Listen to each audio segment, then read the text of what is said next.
Jésus, tu as les paroles de la vie.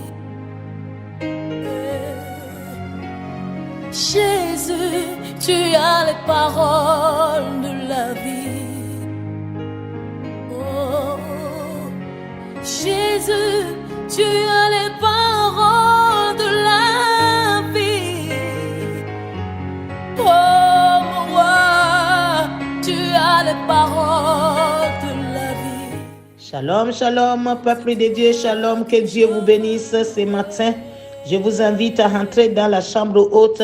La chambre haute, un lieu de prière, un lieu de délivrance et de guérison, un lieu de restauration. Oui, ce matin, nous allons parler un tout petit peu sur la Bible. Oui, la Bible est vaste, mais nous allons seulement vous encourager à chercher la Bible, à méditer la Bible. Si vous n'avez pas la Bible, mon frère, ma soeur, je vous demande d'aller chercher. Si vous avez, je vous encourage à méditer la parole de Dieu jour et nuit. Comme la Bible nous le dit dans Josué chapitre 1 verset 8 dit que ce livre de la loi ne s'éloigne point de ta bouche, médite le jour et nuit pour agir fidèlement selon tout ce qui est écrit. Car c'est alors que tu auras des succès dans tes entreprises, c'est alors que tu réussiras. Oui, mon frère, si tu veux réussir, tu veux le succès, c'est la parole de Dieu. La Bible, c'est les livres qui contiennent l'Esprit de Dieu. Oui, mon frère, ma soeur, ça contient l'Esprit de Dieu. Ça contient l'état de l'homme, la voie du salut, la fin tragique des pécheurs et le bonheur des croyants. C'est le bonheur de nous les croyants. Ces doctrines sont saintes. Les doctrines de la parole de Dieu sont saintes. Ces préceptes sont des liens. Ces histoires vraies et ces décisions aimables. Mon frère, ma soeur, si tu n'as pas la Bible ce matin, je te conseille d'aller à chercher la Bible. La Bible, c'est un livre sacré. Oui, lis-la pour être sage. Il faut lire la parole de Dieu pour être sage. Crois-la pour être en sécurité. Si tu crois à la parole de Dieu, tu seras en sécurité. Et pratique-la pour être saint. Si tu la pratiques, oh mon frère, ma soeur, oui, tu vas demeurer dans la sainteté. Je parle de la Bible, qui est le livre sacré. La parole de Dieu est très très importante, mon frère. Si tu n'as pas, ma soeur, si tu n'as pas, il faut le chercher. Elle contient la lumière pour vous diriger, la nourriture pour vous soutenir et le réconfort pour vous encourager. Elle est la carte des voyageurs et le bâton du pèlerin et la boussole du pilote. Oui, c'est la parole de Dieu. Oui, c'est lui qui donne la direction. Les bœufs du soldat et la charte des chrétiens. C'est pour cela que c'est très important de méditer la parole de Dieu. Tu dois le méditer jour et nuit. Tu dois lire cette parole. Ah oui, aujourd'hui nous courons derrière des faux prophètes, des faux pasteurs, des faux croyants. Oui, il y en a des qui disent qu'ils sont des croyants, mais ils ne sont pas, parce que nous ne lisons pas la Bible. La Bible nous dit que l'Antichrist est déjà au milieu de nous. Ils sont là, ils sont venus pour séduire le corps de Christ. C'est pour cela, toi et moi, nous devons lire la Bible. Nous devons la méditer et la pratiquer. Dans la Bible, les cieux sont ouverts et les portes de l'enfer sont exposées. Le plus grand sujet de la Bible, c'est Jésus-Christ lui-même. C'est Yeshua HaMashiach, mon frère, ma soeur. Notre bien est son plan et la gloire de Dieu est sa fin. Je vous le dis, dans la Bible, les cieux sont ouverts. Dans la Bible, quand tu lis la Bible, quand tu la médites, tu vas voir, les cieux sont ouverts et les portes de l'enfer sont exposées. Si tu n'as pas la Bible, je t'encourage d'aller chercher. Je t'encourage de chercher la Bible. La Bible doit remplir votre mémoire. Ça doit remplir votre mémoire. La parole de Dieu doit gouverner votre cœur et guider vos pas dans la justice et la vraie sainteté. C'est très important. La vraie sainteté, mon frère, ma soeur. Si le livre de la loi remplit ta vie, il va vous guider dans la justice. et la vraie sainteté. Prends ton temps et lis la Bible.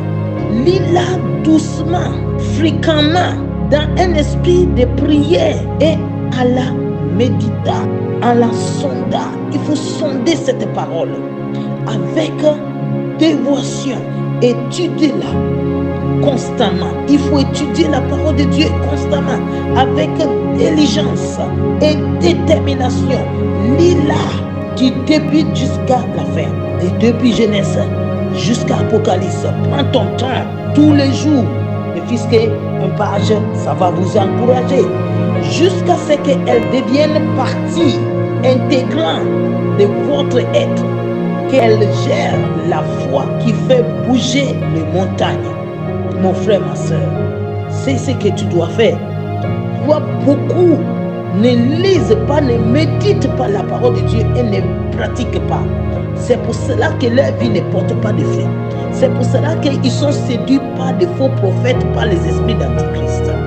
Oui, les esprits d'Antichrist sont déjà là, ils sont là parmi nous. La Bible nous dit qu'ils sont là au milieu de vous.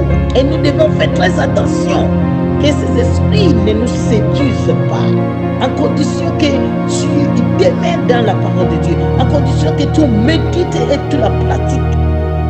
La Bible est une mine de richesse, une source de santé et un monde de plaisir céleste. Elle nous a été donnée dans cette vie et elle sera ouverte au jour du jugement. Et elle va durer éternellement. Elle va durer éternellement.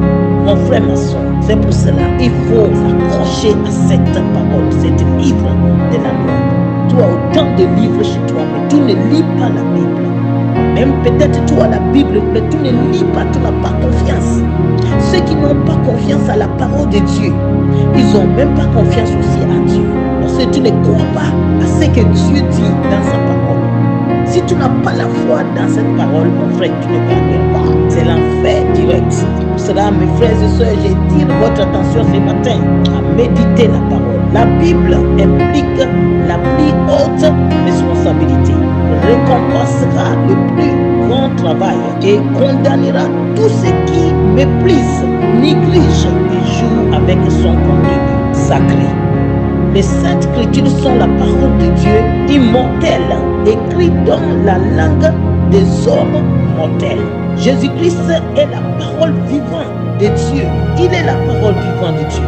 Si nous lisons dans Jean chapitre 1, verset 14, et même dans l'Apocalypse 19, 13, vous allez voir, la Sainte Bible est la parole écrite, divinement inspirée de Dieu. Et la parole de Dieu nous le dit dans 2 Timothée, chapitre 3, verset 16, 17.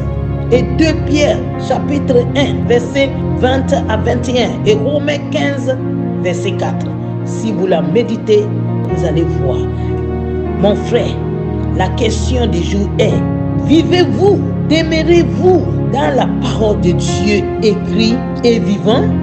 Je vous pose la question, vivez-vous, demeurez-vous dans la parole de Dieu écrite et vivante? Si tu ne le fais pas, ce matin, je t'encourage de chercher la parole de Dieu, de chercher ce livre. Oh, que ce livre ne doit pas s'éloigner de ta bouche. Médite les jours et nuits si tu veux réussir. Médite les jours et nuits. Mon frère, ma soeur, ce matin, je vais arrêter là. Que le Seigneur vous bénisse. Que le Saint-Esprit vous conduise, vous remplisse, vous donne la faim à méditer la parole de Dieu jour et nuit. Et c'est ce qui va vous conduire sur le chemin de la vérité. Que le Seigneur vous bénisse ce matin. Que sa grâce vous accompagne. Et bonne journée. Amen. C'est toi que je veux louer. À qui dirions-nous? C'est toi que je veux chanter, mon roi. À qui dirions-nous? C'est toi que je veux louer, Seigneur. À qui dirions-nous? Oh, chante Jésus. Jésus, tu as les paroles de la vie, à qui irions-nous?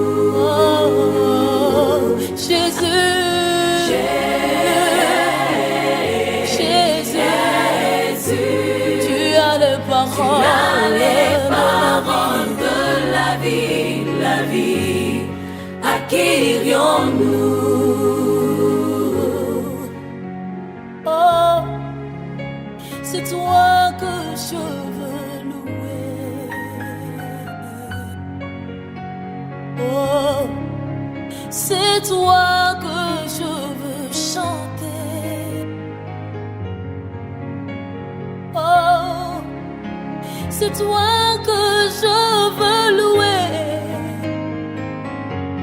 Oh, mon Rédempteur, c'est toi que je veux chanter. Tu as les paroles qui transforment les cœurs. Acquérions-nous. Tu as les paroles qui libèrent. Acquérions-nous. Jésus.